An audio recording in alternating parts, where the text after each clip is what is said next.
For any criminal case or any serious traffic offense, you have a variety of options that you can decide from when you're going to court. Every criminal case in the state of Maryland begins in the district court. Some of the more serious cases then go up to the circuit court by way of an indictment, or the state's attorney files a criminal information. But if you have a district court case, and the district court is where most misdemeanors are handled, you still have different options with respect to what court you want to go forward in. You could go forward in the district court with a trial, and if you were dissatisfied with the results of that trial, you could then appeal your case up to the circuit court and have what's called trial de novo. That is, start over again completely from a clean slate. But if you won any of the counts in the district court, those counts are forever not guilty. Say, for example, you're charged in the district court with 4 different charges. Say you're charged with, for example, disorderly conduct, resisting arrest, open alcohol container, and assault. If you went to trial in the district court, you may win, for example, on the assault count and the resisting arrest count. The judge might find you not guilty. You could then appeal the case up to circuit court and then go to trial in the circuit court, where you only have 2 more counts that you have to try to beat in the circuit court.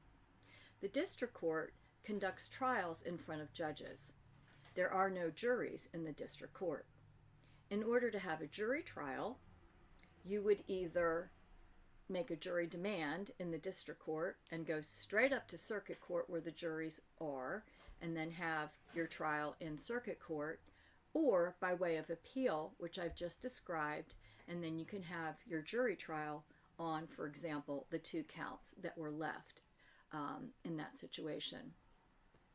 In court, usually in the district court, there's some negotiations and plea bargaining that may take place either before trial, days before trial. It could be the morning of trial. In district court, a lot happens the morning of trial.